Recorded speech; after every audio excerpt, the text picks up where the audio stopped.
How to build confidence in yourself. How you feel about yourself and judge your worth is described as self-esteem. To this effect, individuals who regard themselves poorly or inferior to others are the ones who suffer from low self-esteem. Having a low self-esteem is not about being quirky but about acknowledging that there is indeed a real problem at hand that needs to be solved before it sabotages all other aspects of life, most important among them being happiness. Typical symptoms of low self-esteem following are some behavior traits that are characteristic of people suffering from low self-esteem: extremely sensitive to criticism. Unlike most people who take criticism in stride, a person with low self-esteem is unduly sensitive to criticism. Psychologists attribute this to the uncertain mindset that is characteristic of such a person, wherein she tends to closely observe other people's reactions and often arrives at a negative conclusion. In the event of you being a person with low self-esteem, most of the times you would feel that others are justified in treating you badly. Socially isolated, individuals with low self-esteem tend to remain socially isolated, whether it is in form of staying away from a roommate or spending time on phone despite being a part of a big gathering. Even if someone does try to approach such a person and strike a conversation, the attempt is futile since all that takes place is passing of insecurities in a bid to feel superior. Attributing everything to luck. A typical characteristic of low self-esteem is to shrug off hard-earned success and attribute it to a blessing or simply sheer luck.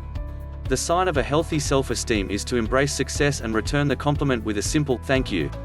On the flip side, one that is indicative of low self-esteem echoes the sentiment that whatever good happened was either due to someone else or could have been much better. Appeasement policy, backing out of an argument willingly or saying sorry to people irrespective of whether they deserve it or not, is reflective of poor self-esteem.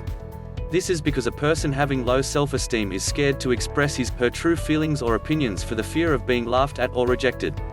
Appeasement seems to be the best option to avoid a conflict or an argument. Fatigue and insomnia, feeling fatigued or spending too much time in bed without falling asleep reflect on an escapist mentality, which in turn stems from low self-esteem. Slouching shoulders are also indicative of the fact that you do not consider yourself worthy enough. Dealing with low self-esteem, there are several factors that contribute towards a low self-esteem, ranging from negligent or uninvolved parents to having a critical peer group, physical or mental trauma, negative thought patterns and unrealistic expectations. That said, it is equally important to bear in mind that self-esteem can be dealt with, meaning it is something that can be changed since it is after all a state of mind.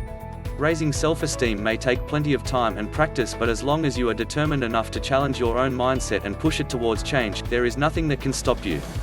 Practicing self-esteem exercises and attending self-esteem workshops are some recommendations that could speed up the process, but ultimately the choice is yours to make.